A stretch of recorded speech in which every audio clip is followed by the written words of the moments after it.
Պարոն Փաշինյան, դուք բազմիցս հայտարարել եք, որ մենք գնում ենք արևմուտք, նույնիսկ օրակարգում կա Եվրամիությանը միանալու հարցը,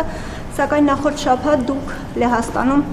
հայտարարեցիք, որ օրակարգում չունենք ռուսական ռազմաբազան Հայաստանից դուրս բերելու հարցը։ Խնդրում եմ բացատրեք, ինչպես ենք մենք միանալու Եվրամիությանը, եթե օրակարգում չունենք ռուսական ռազմաբազան հանելու հարցը, եւ արդյոք ձեզ հայտնի է ԵՄ անդամ որևէ պետություն, որի տարածքում ռուսական ռազմաբազա է տեղակայված։ Ես չճանաչեցի ձեր կողմից ինձ վերագրվող արտահայտությունից, ես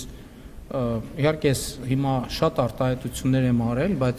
չոր չեմ հիշում, որ ես երբևէ ասած լինեմ, որ մենք գնում ենք արևմուտք։ Սովորաբար ես ասում եմ, որ մենք ոչ մի տեղ էլ չենք գնում, եթե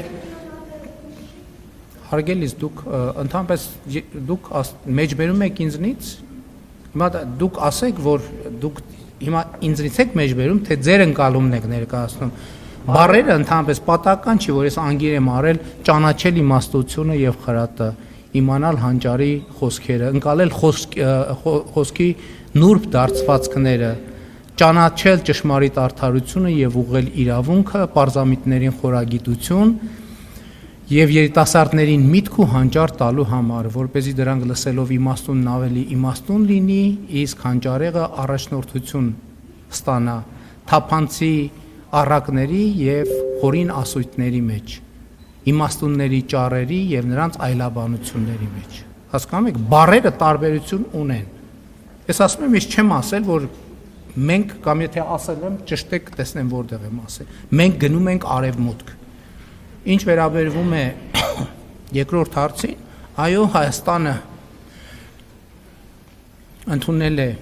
Հայաստանի Եվրամիությանը անդամագրվելու գործընթաց սկսելու մասին օրենք, եւ նաեւ ես այդ հարցին ԵԱՏՄ-ի առնչությամբ եմ արտահայտվել։ Մենք բարեբախտաբար թե դժբախտաբար դեռևս այն ճանապարհի ընկետում չենք, որպեսզի ռուսական ռազմաբազան մեր տեսադաշտը փակելիս լինի։ Երբ որ կտեսնենք, որ ռուսական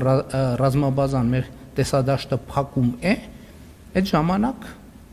կմտածենք, ոչ շարժվենք, որ տեսադաշտի խնդիր չունենանք։ Իսկ ընդհանուր առմամբ առիթներ ունեցել եմ ասելու, որ մենք խնդիր չունենք, չենք ունեցել եւ չենք ունենալու Ռուսաստանի հետ հարաբերություններ վատացնելու։ Մենք խնդիր չենք ունեցել, չունենք եւ չենք ունենալու Ռուսաստանի շահերին վնասելու։ Մենք ունեցել ենք խնդիր, ունենք եւ միշտ կունենանք առաջնորդվել բացառապես Հայաստանի Հանրապետության պետական շահերով։